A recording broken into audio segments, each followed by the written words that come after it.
Hello, and welcome to My Artist Friend, the podcast about the artist behind the art. My name is Becky Helms, and I'm so excited you could be with me today. Last week, I had a really short episode because I swear to you, let me yap for just a minute, because the end of last year and beginning of this year has been rough health-wise. I had a sinus infection, which I get chronically. Hey. And that was during the holidays, right? Through the new year, get on antibiotics. I start working it out. Then I have a chronic illness flare up that gets me in the ER in the middle of the night one night. And they didn't see me for hours, middle of the night, wintertime, ER, fun stuff. And then after that, I start kind of feeling better. And then my kid comes home with a bug. And that takes me out for another few days. And it lost my voice. It was a whole thing. And I feel like this morning, I've finally woken up a little bit more to myself. And it feels really good. I'm like walking around singing to myself. I was like, oh, I'm happy again. And when you're a chronic illness girly, it's very exciting when you realize like, oh, I have energy. Sweet. I can do the day. So that's what today's been about. So I was excited to get into editing another interview. And this one is really special because this one is with my cousin, Sydney. She is a new mom and she has been creative, just like most of our family, to be honest. Her whole life, she grew up doing theater as a little kid. She is an amazing singer, songwriter, and our first musician. Like mainly, music is her life. Our first kind of musically creative person on the podcast, and it's just such a good conversation. We talk about, new mom life. We talk about, just big creative stuff, very similar themes. It's so cool listening to all these conversations, and you hear a lot of people just encouraging you in the same way. You don't have to be qualified to just go ahead and do it. You probably are all already qualified. Just go do the thing. And it's just a really fun and encouraging and inspiring conversation. Oh, we also talk about she lives on a schoolie, a tiny home school bus. How cool is that?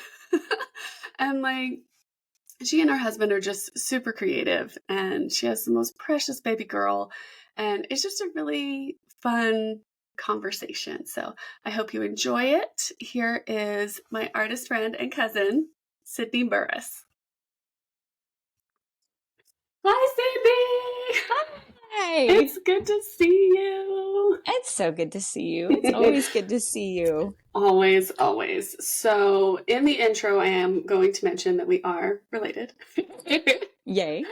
And you are the first musical creative that I'm having on the podcast. And hey. I think that's so cool. I mean, you draw too. You do a little bit of everything. You're like a multidisciplinary creative, I think. I don't know how disciplined I feel in any of the, to say interdisciplinary is like, I've got the inter part. I'm not sure if I have the disciplinary part. And that is for all of us. I feel like that is the case. Truly. But Totally.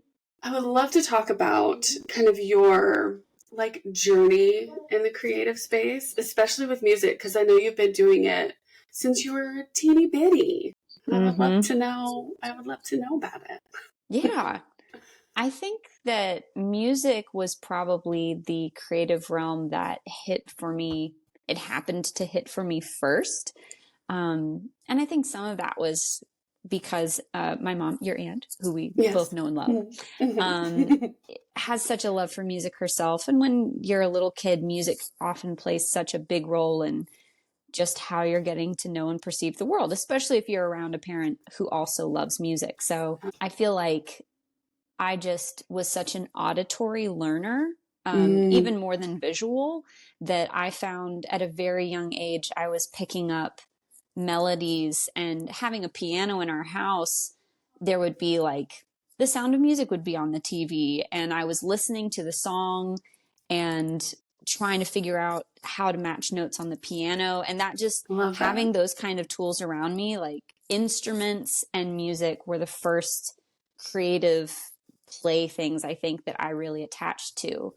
Um, and Very then cool. I feel like not until I have a keen memory of being in like first grade and getting one of those plastic foldable art, Oh, boxes that heck had yeah. all the markers, all the watercolor, the Yes. brushes, the little places to put your pencils and the sharpener. Mm-hmm. And I have really vivid core memories of sitting on the floor of my bedroom in El Paso, opening that up and just being like, I can make whatever I want.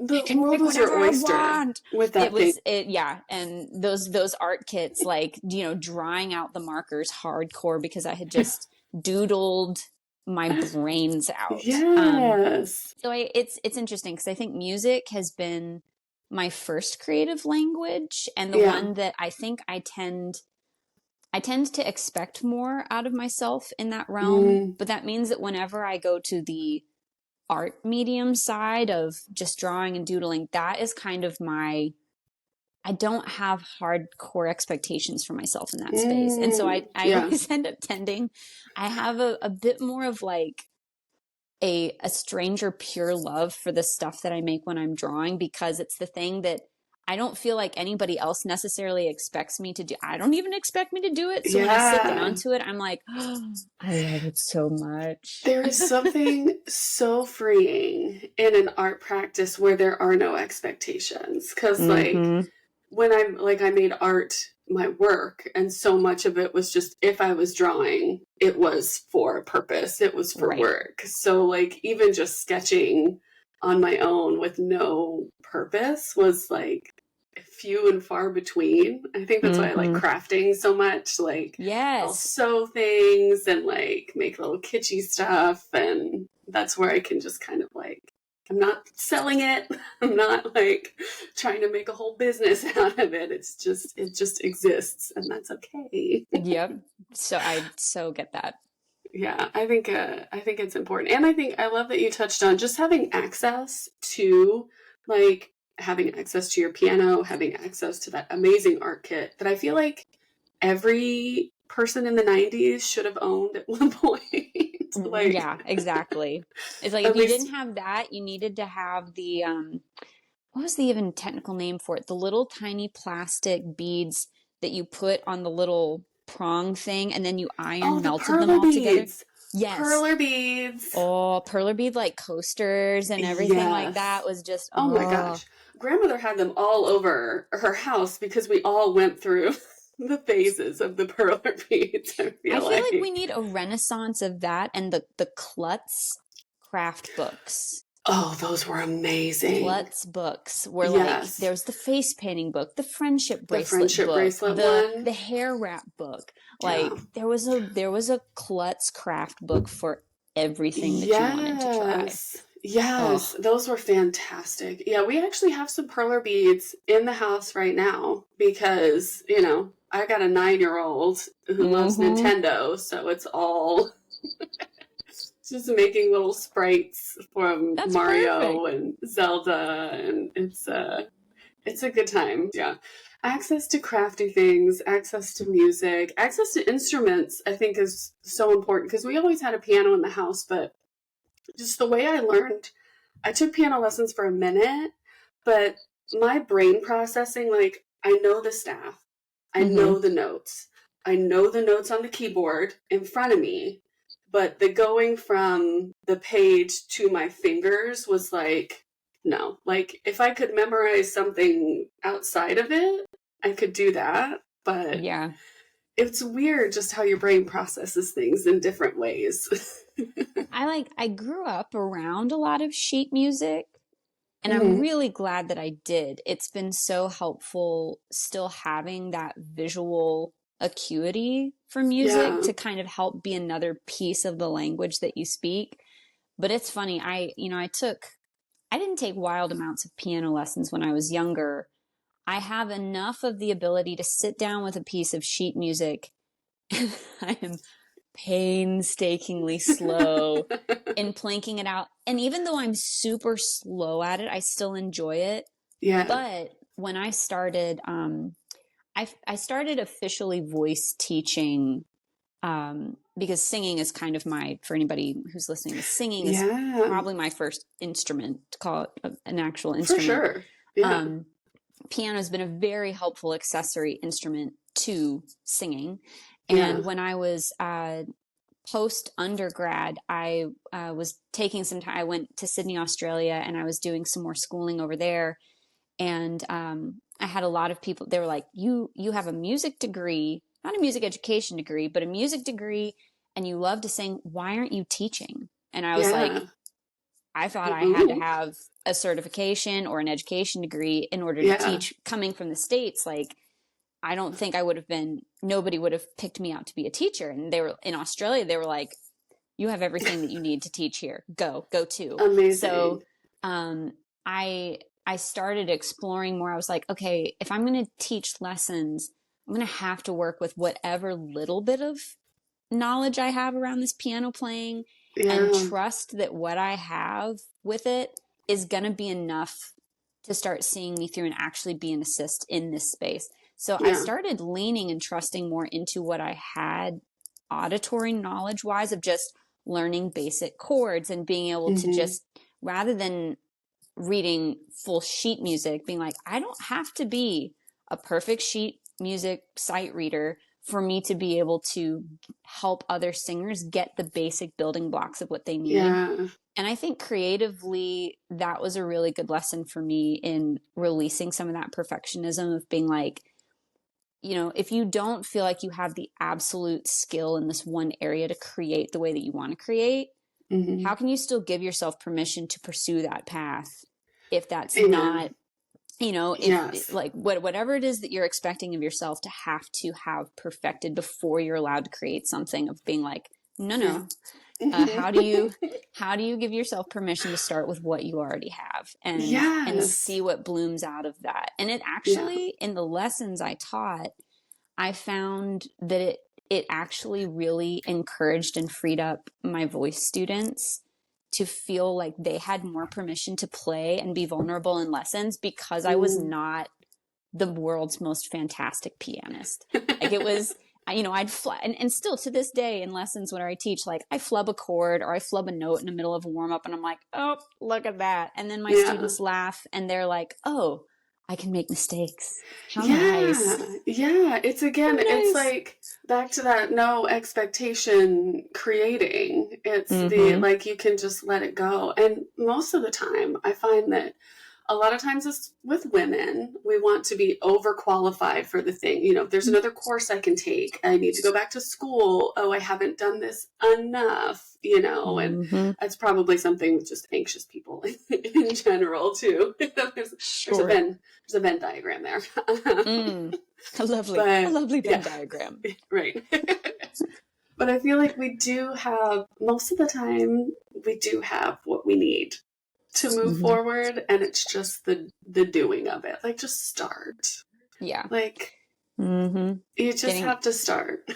getting into your body and having permission to be in your body and enjoy moving. Like, I found that I would get, and not just in the realm of creativity, I think across my whole life, I often found myself getting very frozen in my decision making.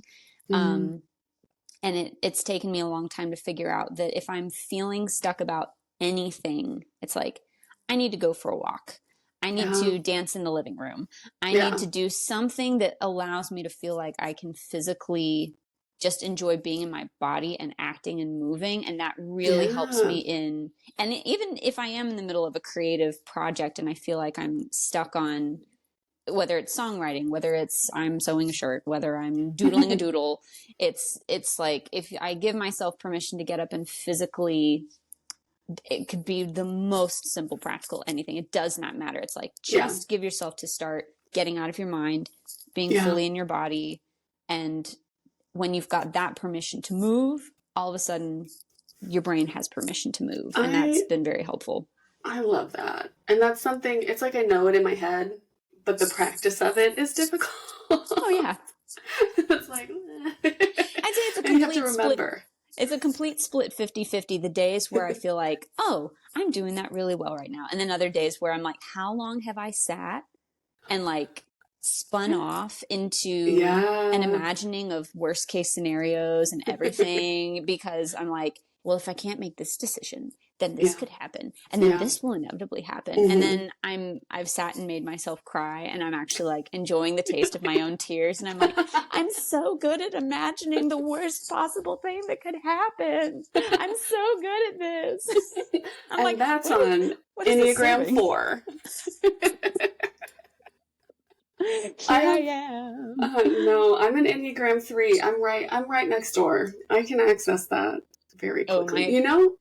You know what helps me to get out of my head, and I do this every single day, is I do my artist pages or like my morning Oh. pages from The Artist Way.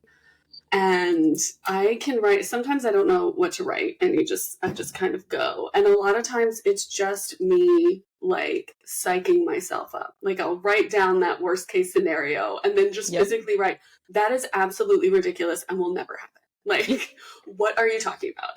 Mm-hmm. And it's just this internal dialogue. Like if anybody read those, they would be like, this woman needs to go see someone immediately. No, I'm trying to remember how long ago it was that I read The Artist's Way, and I have it on my shelf in the bus now. At some point we can talk about the bus. Oh, we have to talk about the bus. But it's not something that I've kept up with well, but now especially that I'm a new mom, and whenever I do get a second to sit down and write down anything, it's like 15 pages of yes, but it's so necessary because you've got to get that junk out of your head because it will spiral. It'll stay in there and just ruminate, and I have to get it physically out. Yeah, I had to modify because she's like, write 3 pages, and of course I was the overachiever. I got these giant notebooks, college ruled. I was like, I'm gonna write so much. Why did I do that to myself? So I just write 1 page. If I don't finish the page by the time it's time to get, the kid up for school, and that's fine. I do what I can. But you have to modify it for sure. I have such respect for that. I need to work out my breakfast routine better so that I could incorporate something like that and make sure that I've eaten and gotten that done before. Yes. I have found that my mornings, because I'm a morning person, I am not a night owl. If I stay up late, I'm useless the next day. Just absolute zombie. So I wake up just about half an hour before everybody else. And I have that time. I can feed the cats. I make a cup of tea. I sit down with my journal and I can just like exist for 30 minutes in the morning. And then the madness begins. But I've always been, because even when Emmett was little, you're waking up, you're like, well, I guess 4:30 is a normal time to get up in the morning. So I guess I can start my day now. When you have a kid, it's like, who knows what it's going to look like. I've been, since Avery's just over 4 months now, and I will say she is a champion sleeper. She has slept through the night since she was 2 months old. Bless her. On wood, if she has a regression, she needs to do what she needs to do. But she will. I'm so sorry. I wake up like clockwork at 12:20 a.m. and 3 a.m. Oh my gosh. Like without fail. And I've been like, if I could get myself to sleep till 4, I think I could convince myself, like you said, to get up at 4:30 and be like, she needs to be eating probably by 5:30, but I have an hour. Yeah. I could have an hour if I could manage to get myself up at 4:30. Maybe I'll work myself towards that and we'll get there eventually. It's hard. It's funny. It's like your body is adjusted to like a normal baby schedule, but your baby's like, no, I'm fine. Don't worry about it. She's sleeping better than I am right now. Yeah, oh my gosh. Lord, it's a whole thing. And then as soon as the schedule is fixed and you're like, I feel good and then the schedule changes. And then the naps are at a different place. And you're like, what do I do with my life now? I don't. Or the naps disappear altogether. And you're like, oh, bless. That was a hard day when I realized that the naps were totally done. I was like, oh God, what do I do? Yep, exactly. No. It's so hard. It's so hard. Okay, so you mentioned the bus. I would love to talk about the bus. Okay, so not only is this lady singer, songwriter, you are in a band. You and your husband are amazingly creative together. But you bought a flippin' bus to turn into a house, and it's so cool. And I want to know all about it. Yeah, we right before we got, well, yeah, we got married in 2022. We just celebrated our second anniversary. 2 years that have felt like 20 because of everything that has happened. Yes. But we, on the cusp of getting married, had been talking about, we were still coming out of the pandemic. And my husband has lived in the Austin area his entire life. I grew up moving all around and feel like I've gotten to go lots of places. But he was like, I want to have the capability to take our home different places. And I'd love for us to be able to own something if we can. So we, in true creative fashion form, we were like, why do the path of least resistance? Let's do this in the most creatively challenging, long, term project thing that we possibly can. And also be pretty unrealistic about when we could have this finished. So we bought a school bus, and thankfully we bought one that was from a guy who was already planning to turn it into a tiny home. So he had done a little bit of prep, like the seats were already all completely out of it. He was a diesel mechanic and had completely rebuilt the engine, and it was just running really well, which was amazing, beautiful. Yes. And he had painted it a beautiful mint green on the outside. It's and so cute. We were like, it's mint green, we have to have it. So we bought this bus, and over the course of the past 2 years have turned it into our tiny home. We took all the windows out, cut the entire roof of it all like in half and raised it by 15 inches because my husband is 6 feet and he could he only had an inch of clearance when he was standing right in the center of it. So we raised the roof on it, made it taller, gave it RV windows. It's got a lovely, like, my big project was a bookshelf that sits in the front that is like locked all into the wall so it won't fall over. But it's like the fact that we can have something like our books and our favorite games and some of my crafting and creative stuff like in it. It's amazing how much even just having like a bookshelf on that bus makes me be like, it's a home. I have a bookshelf. It is.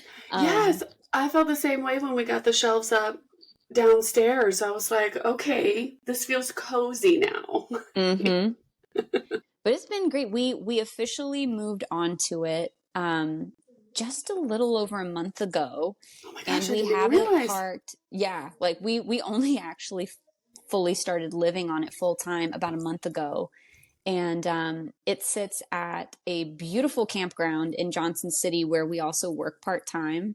And it's giving us the flexibility to like, it's even in this past week, we've started getting to create a little bit more on the bus now that we're kind of finding our flow on it. And it's been amazing. I'm like, I had visions of what this was going to feel like 2 years ago. And it feels so good to be sitting and being like, there it is. We're doing the thing. We're doing the thing we dreamt of dreaming of doing. It feels like the transition feels like what you hoped it would feel like being in there. Yeah. And I mean, obviously there's 1,000 other factors that you could never anticipate that you're working through. Like when was this? We had been on the bus for maybe 2 weeks. And I got food poisoning. Oh no! Oh my god! And I will say, food poisoning on a bus in a tiny home. No go. Oh, it was a no go. And I had to just go. Well, this You is know? this is what you signed up for. Yeah. This is a possibility of life that you're going to live through. And it actually was great that it happened in the very beginning, because I feel Yeah. like dealing with that up front and going, well, that can happen and you can live through it. And now, Yeah, on to the kind next of. thing. It's Yeah, worst case scenario is done, and you yeah. know how to handle it. Yep. And My but gosh. it is really, it feels really nice to wake up every morning and have everything in such a Yeah, small, like, we don't feel cramped in there, which is amazing. And we yeah. have our dog in there with us as well, who's not a Oh my small dog. gosh. He's not a small dog, but I think a lot of it is that we're parked in an area with such beautiful nature Yeah, around us. We get out of the bus all the time, I and love that. that makes it very doable, because you're not constantly cooped up inside. Like, Yeah, I'm so glad that you have, because after we moved, and I've said this probably on every episode because I just love where we live now. It's so green and we can get out and like actually experience nature. There's so much wildlife around us, and that's like, I text your mom and on Instagram all the time about all the birds, and oh, yes. we've got our little Merlin app so you can listen and know which birds are there. And I'm like constantly shaking my hands with the squirrels on my feeders. I'm like, I am my grandmother now. Yep. She would be so proud. I She know would she is. love it. I Oh, had a yeah. voicemail that I saved from her for years that was just her complaining Oh, about a squirrel on a feeder. And it was like just this live reaction of her be like, oh no, now he's doing that. It like accidentally I deleted, love and I was that. heartbroken because it Oh, was the most no. hysterical, perfectly, Yep. grandmother The thing, most Janine thing to Yeah. happen. Oh my gosh, I love that. It's so good. Well, I'm so glad that you're able to get out into nature with your bus. Do you guys have any plans to drive it around yet, or maybe with a 4-month-old, not quite so much? We might. We're trying to decide right now what next summer is going to look like, because, as Mm. I'm sure you can certainly appreciate, Mm-hmm. Mm-hmm. we moved into the bus in the fall, which was the best time to do it. Yeah. I think that if we had moved in during the Texas summer heat, we have air conditioning that runs on our Yeah. bus and it works Mm-hmm. great. And as we've built it, we've gotten used to, okay, when do we need to have the AC on in order to really keep this a workable space even Yeah. through the summer? But we definitely, we're torn between the fact that the place where we live and work really needs some extra work help during the summer Mm-hmm. months, and they've asked us Yeah. to stay. But we're also like, wouldn't it be so nice now that this is done that we could Mm-hmm. actually drive north Yes. for the summer and not feel like we're Yes. dying? So Yeah. he's got, we've got family on his side that lives up in Minnesota. And now Oh, y'all are that'll up be in Michigan. And I beautiful. was like, Heck wouldn't yeah. it be nice I'm just to saying. just go as far up as we possibly can, go see family on your side, go see family on my Yeah. side? So I don't know. We're still playing all of that by ear, Yeah. but I mean, the initial intent of the bus, we got it before we were ever pregnant. We weren't Mm-hmm. planning to have a kid until a little bit later. Mm-hmm. And so initially the plan had been to get out on the road with our 80s music project called Heck yeah. Goons Heck and take yeah. Goons on the road. And then it was so funny, like the further in we got to building the bus, the more we were like, I think this is less of a Goons thing and Mm-hmm. more of an acoustic music project thing. Yeah. And then we found out that I got pregnant and we were having a baby, and we were like, well, this is turning into a really different thing altogether. So, Yeah. so now we're making music on the bus, but a lot of it right now is a lot more folk singer songwriter. Even Yeah. we're even playing around with like trying to write just more like kids oriented, fun family Fun. music, and Love that. see where that takes us. Yeah. And I do think that we would love to get it out on the road sometime next year or in the next couple of years, while Avery is still small enough to Mm-hmm. be able to flexibly do that on the bus and go have a little adventure with her, I think would be Yeah. great. They are a little bit more like, of course, the young ages are difficult, but they are a Mm-hmm. little bit more contained when they're not mobile yet Yeah, and don't know words. right. And I've It's seen lots of funny. different, I've followed different like vlogs of other schooly families. And Hmm. I followed one where their daughter was growing up on a bus with them, but about the time she hit age 3, she was Hmm. hitting that place where because she didn't have the same consistent social, um, Mm. Yeah. like feedback from other kids her age, like in a set school setting, she was Yeah. struggling a little bit. Like she Yeah. loved meeting lots of different people wherever they went, but she needed something that was more home based. And so I feel like we've got some Yeah. flexibility with her up through like maybe age 2. And then Hmm. post that, I'm like, I would love for her to get to have more of a consistent base somewhere, but we'll see. Yeah. That's when we put Emmett in daycare when he was around 2. And Mm-hmm. that was really good for him. It was harder for me than Sure. him. Yeah. I, But it was so good to have like more structure, and then he's got other kids to play with, and just socializing was good. yeah. And then I got to have a moment to myself. Yeah. That was also really nice. I had mentioned this when I first heard that you were doing the podcast, and I reached out and I said, I volunteer as tribute. I want to come talk to you. Yeah, But like I'm going to throw you a curveball and ask you a question. Being please a new do. mom, talking to a seasoned mom who's a little further down the road, what has been, if you had to name, I'm sure there's been multiple factors, but like if you had to name a piece of wisdom that has helped you Mm, maintain your creative drive in the mm, transition into motherhood, because I mean you've had a yeah. badass business that you've kept running as you have still transitioned through motherhood, and I've like watched it going, oh my god, Yeah, this is amazing. it Like was. what has helped you maintain that, or go through that transition into motherhood while still keeping that going and running and living? What has helped you with Yeah, that? I think setting very clear boundaries was Mm, very important to me, because I had a boundary that this is my working time, and this is when I want to have my time to do something. Whether it was work or whether it was I just need to go to Target and walk around and smell some bless. candles and exist. Yeah. And then, but also having that solid boundary with work, saying, I am not answering emails. I am not, Mm, doing anything after I pick up my son from school. mm, And so you have to keep that line very clear, because it's really easy as a business owner to let it seep in. Since you're on your phone, you're looking at Instagram. Oh, I'm just marketing. Oh, I'm just posting something. No, you got to put it down. oh, Like, that's it's real. really easy to, I have to say, I have to go. And like, of course you have to have flexibility, because sometimes I would have a huge release, or I would have an event and have to work on the weekends and stuff. But generally I would keep home, and work.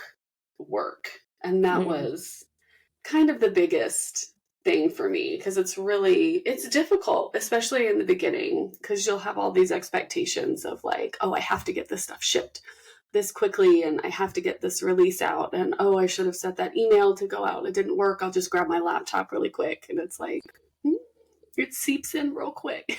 hmm. Like, Oh, I feel can't that. do it. Yeah. I mean, I Yeah. feel that already in the little, I don't have anything major that I'm having to creatively drive at this moment, Hmm. which feels great. But even the Yeah. little things that we're starting to kind of put back into our schedule, or like I go work 2 nights a week. I do Hmm. like 2 voice lessons for 2 nights a Hmm. week.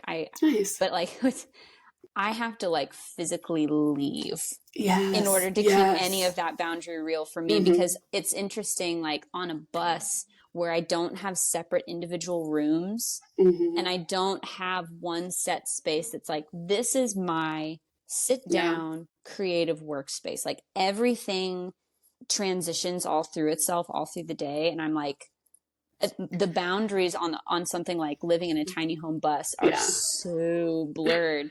So like it's such a good reminder to me as I'm figuring out living in this new space of going, okay, like if you want to work on XYZ, how are you going in a Yeah. very amalgamous space? How are you going to divide up your mashed potatoes, Yes. you know, into Yeah. Where's your clearer, gravy going? yeah, exactly. Yeah. Right now the gravy's gone everywhere. So I'm like, we need some little dividers here. So Yeah. that's such good reminders and good advice and Yeah. wisdom. And having that like very clear communication with your partner too, because Andy's always been very, supportive. And I'm like, I've really got to go do this thing right Yep. now, and it's just splitting everything and Yep. keeping that communication open is ideal because it's Yeah. hard. Like it's hard enough when you have your office in your house and you can shut the door, but it's still there, in the back of your head. It's still there. Yeah. Oh, I'll just run in and do this thing real quick. No, don't do it. You have to stop. That's so good.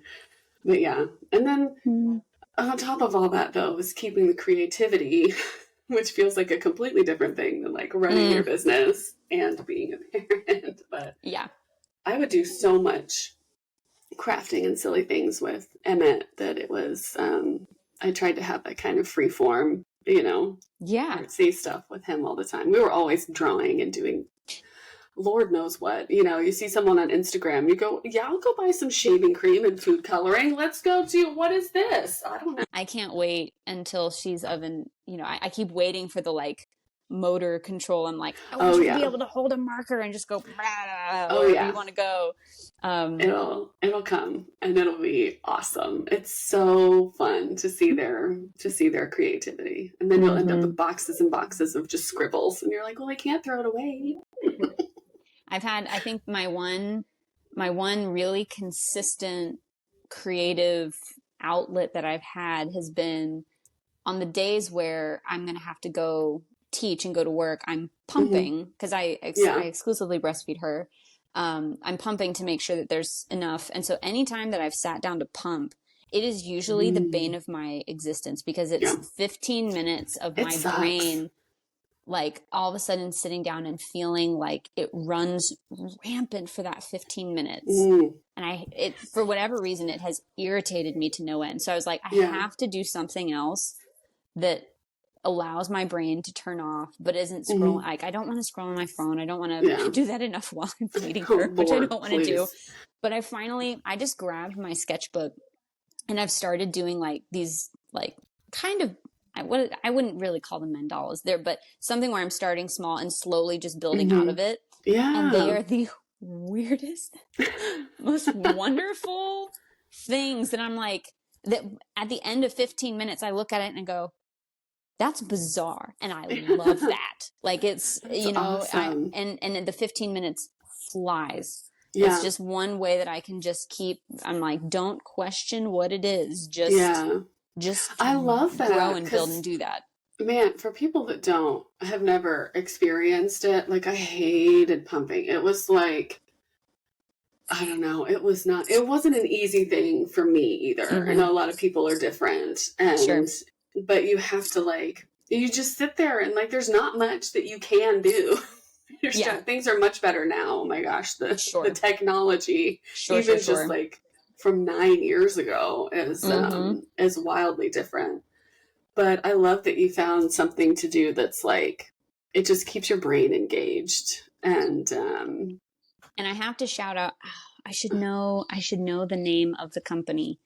There's a small women-owned business that has built the most indestructible, fantastic pumping bra that I've ever seen in my life. That I bought one and it is like, it is the godsend. It is amazing. It's what has allowed, it has freed up pumping for me and been like, oh my gosh, I'm not going to go insane. Anything you can have as a new parent, just in general, that makes your life just a little bit easier. It's just a blessing. Yeah. Huge. I will take it, especially if it's a small business, because I am all about, we've talked about it a lot on the show already. how much we want to champion small business, and we want our money to go to the people and the causes that are important to us. And I'm very intentional about where I spend my money. We're all just doing our best, you know. Yep. Sometimes you can't help it, but with accessibility and things. But if I can support a small business, I'm gonna. One of my, it will go down in history as one of my favorite seasons, I think, of life that I got to spend. I was only there for, 10 months? I don't even think I was there for a full year. But when I moved to the south side of Austin and started working at what was then called Parts and Labor and is now called Paperwork, they're a small business in Austin that supports, initially supported just local Texas makers.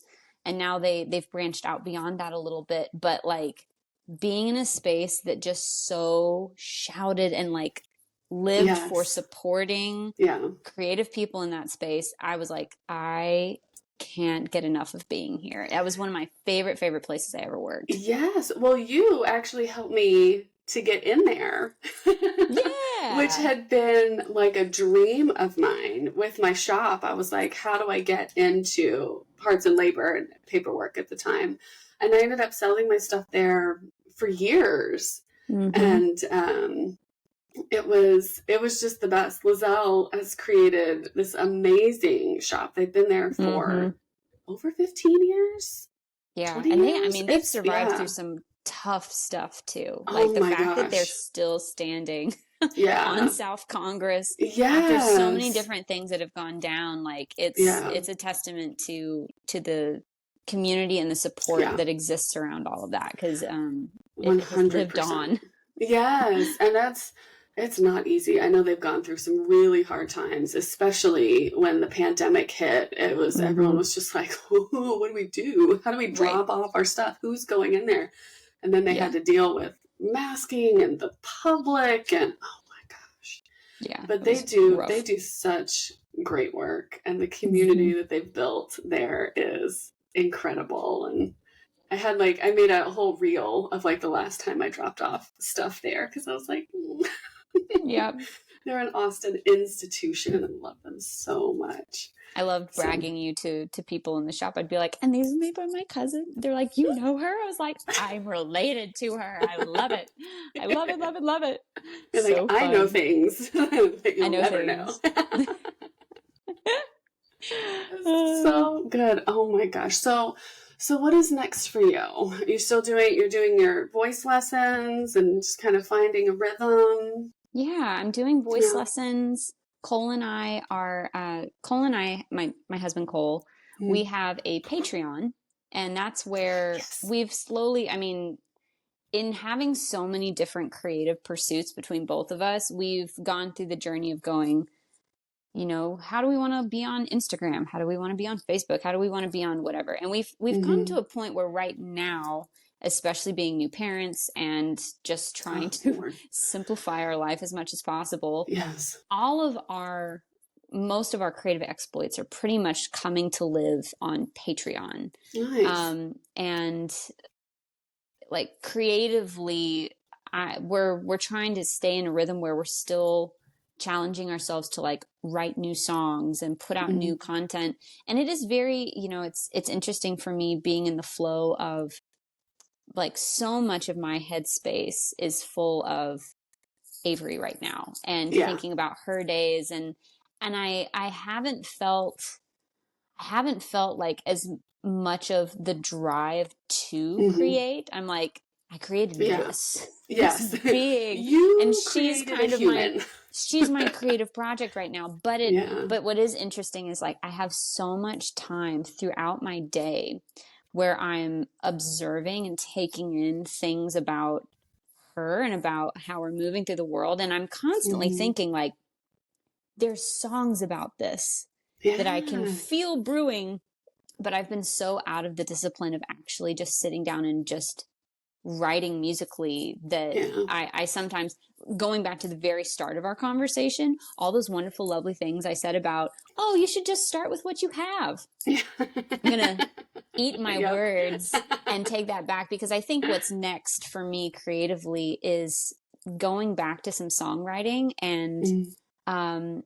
exploring what it feels like to express myself now that I'm in this very completely different season. Yeah, And it is. not putting undue expectations on myself for what that's going to sound like or what it's going to feel like, but just kind of Yeah. seeing what comes from it, and seeing Yeah.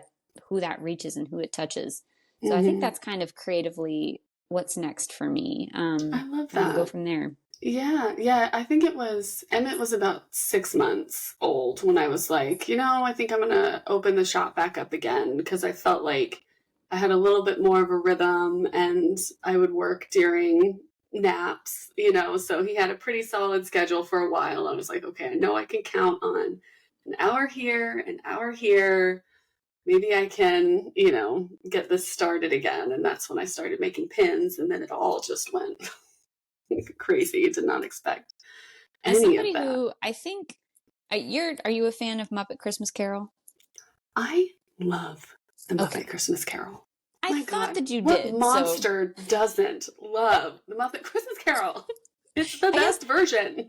the most current thing that Cole and I are creatively working on is we have a couple of original Christmas songs that we had already written that we were like, let's redo these and put these out. But we also have a couple of cover Christmas songs that we wanted to cover, and we have wanted to cover at least one song from a Muppet Christmas Carol forever. So we were like, Oh my God. let's just do it. So we're working on putting a little Christmas EP together, and one of the songs on it is going to be from a Muppet Christmas Carol, which we were like, no matter how this turns out, it just Oh has to my God. happen. Like we have to do this. So Please. that should be fun. I'm obsessed. We're already playing Christmas music. The tree is up. Like it is, what is it? It's mid-November while we record this. And I'm I'm like, down. I'm down. I'm Christmas as soon as we can, please. yes, always. Like, give me the dopamine. I need it. What's Oh the my what's the gosh. song that, oh, 'cause we need a little Christmas right this Right very this very minute. minute. That's the right name. Yeah. Not that we're Oh, theater, not that we're theater nerds as well. that's okay. We'll toss this in last minute. How are you Mhm. feeling about going? Are you going to go see Wicked Oh when my it comes God, I'm out? gonna go see Wicked. The way I was so very serious when I talked to Andy, I said, I have to go see this movie in theater. Yeah. I think it'll be good. And like, I'm not even like, I'm not really a fan of Ariana Grande. I don't really follow Hmm. any of her stuff, but she looks like such a cute. All the PR stuff, like they're on point with the PR. I'm like, you Absolutely. two are so cute together. You're just best friends, and like, And that's Cynthia perfect. Erivo, I mean, she's My been God, she's been around now for a while, and yeah, she is unbelievable. I can't wait yeah, to see what she's done with this character. And yeah. I mean, her vocals alone are just like melt my So face off. this is an interesting question for you because as an artist and like specifically a graphic designer, when I see design, like really good design, I geek out and I talk about all the details and everything that they did. I'm like, oh, I love it. But as someone who like teaches vocals and like lives music, like when you see someone like her just doing their thing, do you just like, oh my God, like everything that they're doing? Yeah, it's so funny because it's one of those things where like sometimes I really try to turn my brain completely off Mm, from it. mm-hmm, Sometimes knowing some of the technical science behind what's happening vocally, mm-hmm. most of the time, it makes me hear something that's happening and appreciate it a Yeah, thousand times more because I'm just yeah, like, oh my God. Like you can just mm, nerd out on a thousand different facets about it. But then other times I can get way overly analytical on it. And I'm like, mm, I've not allowed myself to just take in this moment, or I'll feel them at fight with each other. Like yeah, overall, I'll be like, I like it, but this sciencey part of me feels like I shouldn't like it for, XYZ, yeah, a number of different reasons. And, yeah, you see a lot of the like vocal coach reacts videos and things like yes, that. I don't yeah, do those myself, but like I totally there's a few people that I watch that I enjoy the way they do it, because they'll have moments where they're like, we could get into the whole conversation about what's technically happening and why it's like healthy or not healthy or whatever. But I actually don't care. Like, Yeah. I don't care to pick it apart right now, because how it's making me feel overall rides so much larger and so much bigger than anything we could do to pick it apart and talk about why. Like, sometimes I'm like, I don't even want to talk about why it's making me feel the way it does. Yeah. All I care is that I feel amazing when I hear this person doing this. Yeah. And for somebody like Cynthia Erivo, I think I've listened to what she does, and I'm like, I know that it is technically gorgeous, but I'm so thankful that when I hear her sing, it's beyond, I don't think about it technically. There's just such an associated emotional connection and feeling to what she does. And I think that it's because she just lives in that moment so presently when she's creating what she creates musically, that she's done all of that good, healthy, technical work to be able to produce the way that she does. But it's so allowed to live in just her personhood that you don't get caught up in all of that. It's just, it feels so innately human. That, for her playing such an iconic character that she's going to play in this movie, I'm just like, oh, I can't wait to just have my heart melted away watching you do this. It's going to be beautiful. It's going to be so good. But that's also, and it's the same for being an artist. Like, some people will go, I'm not that good at drawing. I'm not a good drawer, so I can't really make money off of this. I can't, do this painting. I don't know how to paint, blah, blah, blah. But it doesn't really matter. Yes, taking classes is amazing if you want to learn like technical things, but even people who know technically how to do things, they learn the rules and they break the rules and they make what feels good. And if you can get your message across, if people can see your heart or your sense of humor, like, who cares? Who cares if it's technically perfect or not? Because I would get so wrapped up in that. Like, the way I would sit in front of Illustrator and just move the tiniest little thing that literally no one on the planet would ever know, but I'm like hyper fixated on it. It's like, it doesn't matter. Like, it's just a cat. It's gonna make someone laugh. That's okay. It's okay if it's not technically perfect. So true. I feel like I had, this is the last little story I'll throw in on this. So we talked earlier about how drawing and, everything to that end has kind of been my free space to go, I don't think too hard about it. I just like it. I enjoy it. And it's what it is.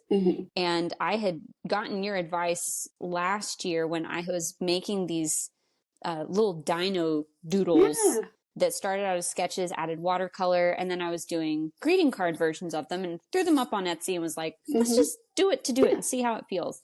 And I feel like my worlds collided because I was like, I called them Jurassic Joy, and I was like, they make me happy. I don't know what else they might make happy, but they're cute. And I got a message from a lady that was like, oh, I want to order one of these. My boyfriend and I always send dinosaur themed cards for holidays. Cute. Here's my address. And her address was like a hotel in California. And I was like, she must be traveling. Like, what is this? And so I messaged her because I was like, I just want to double check that do you have a certain window of time that this needs to get to you in this hotel, blah, blah, blah. And she was like, oh yeah. She was like, I've got plenty of time. I'm on a leg of a Broadway tour right now. It'll get here in plenty of time. And I was like, what? Excuse me? What Broadway tour, may I ask? And she was the associate music director for Six, the musical. And her boyfriend that she was getting this card for is the drummer for the Broadway tour of Wicked. Oh, and my I God. had that moment where I was like, my purpose on life is complete. I was like, I could never doodle one of these things again and I would die a happy woman. I was like, Yeah. somebody who is so entrenched in a musical world that I love and that I geek out over has seen something that I have created in this other realm So that cool. fits the perfect niche of something that she has relationship with, like with her boyfriend. And she ended up reaching back out to me, and I ended up making these custom the costumes that all of the band wears for the musical Six. They have these like black leather ruffs. Yeah. And she was like, everybody in the band, we joke that we look like frilled lizards. She was like, could you draw our band as frilled lizards, but kind of in our costumes? And I was like, say no Yes. more. And Yes, we I can. collaborated back and forth for like 2 weeks, custom creating these little lizard things that she Oh turned my into stickers gosh. that she gave to everybody in the touring band. And I was like, That's this amazing. this is why we The full do. I think circle. I heard the blurb that you put out from one of, I don't remember which episode it was, but where you were talking about small businesses and why it's so important for us to Mhm. create the little things that we connect Yeah. with or not. It was just Yeah. one of those moments where I was like, this is just rich and rife with so much Yeah. weird, specific Yes, I want the joy. weird stuff because that's the stuff that people like connect with. Like, yes, everyone can buy a Stanley Cup if they want. That's great. But like, who else is gonna have like the ridiculous sticker? I'm like looking around, like I have Libby's things. It's Yep. like it's a possum with a cowboy hat and a saddle and a baby possum riding on him. Who else is going to have that on their Stanley Who's Cup? gonna You do know what I it? mean? Like, I want the weird, fun things. And you never know Mm-hmm. where your work is going to go, who's going to see it. Like, that's such a cool, full circle, wild moment for Yep. your It life. I was think that's so amazing. it was wild. I pinched myself and I was like, this is a good reminder of why you just do what you do, whether or not, because I am not a trained artist in any. I feel like that was a bigger connection creatively than I think I've ever made with like my music in my entire life. I was like, it took me drawing a Drawing little, dinos. drawing dinosaurs for me to meet somebody who's now, music directing on Broadway. Like Yeah. that's how I met this person. You know Not what? musically, but through this. So We'll it's, take whatever connection we can get. Thank you. exactly. Right. I Exactly. love that. Well, I'm just so excited for you. I'm so glad things are going well. You're on the bus, and it's just a whole new season of life now, and Mm-hmm. Very true. it's very exciting. Well, is there anything else you want to tell us about? Maybe plug your Patreon so we know where to go, so folks can check out your music. Yes. If you go to patreon.com/Cole and Sydney, spelled Sydney, like Australia, you'll find kind of our family Patreon that right now is full of everything from blogs about what it's like living on the bus to us doing covers, doing original music. And we've had, that's been going on for a long time. So you can go back and even listen to like Goons podcasts that we were doing Amazing. more about like our 80s style project. So Patreon's the best way to do that. And we also, in the realm of other weird things that we do, we just started like a photo booth business. Hold Cole on. Cole renovated a horse trailer and turned it into a 1950s vintage photo booth. So if Stop you just it. want to look at something else that's fun and funky, you can go to hitchandclick.com and see our weird, cute hill country photo So booth good. business that we're trying to run as well. So it's like, what else could we possibly do? We have an eclectic couple of creatives here. Yes. Okay. And Yes, there's indeed. nothing wrong with that. A lot of people No. want to niche down. You don't have to. Follow the energy. That's what Sarah, who used to work with me and helped me a lot. She said that I talked about how like, oh, I'll go off on the rails. Who knows what's going to happen? And she goes, I just follow the energy. And I thought that's just a great way to live. If you're somebody that feels like you struggle with giving yourself permission to do different creative things, just go look at the strange smattering of stuff that we get into and know that there's, in terms of, don't be your own personal gatekeeper. There's enough Yeah. gatekeepers that we have to deal with in the Yes. world. Don't be your own Yes. personal gatekeeper. Say yes to yourself and just go dabble and see what comes out of it. I love it. That's the sound clip right there. I love it. Well, thank you so much for talking with me, Sydney. I really appreciate I'm so glad I it. got to see it. Thank you for letting me come and hop onto your podcast. And Of I love you course. to pieces. I look I up to love you you, and too. I'm sending you a huge, huge hug. Tell everybody I said hi. And oh, I'm a professional woman. so profesh. Toss, toss. Oh my God. Okay, I love you so much. I love I'll you talk to you heaps. soon. Okay, bye. Thank you so much for listening and sticking around. I will have links down below to where you can find Sydney and all of the amazing ventures that she's got going on. And there are also links down below to where you can follow along with the podcast. Be sure to subscribe, rate the podcast if you can. I really appreciate it. And you can find me mainly on Instagram and Substack. I also have a Blue Sky now, which is kind of cool. So we'll see if I can share stuff more over there.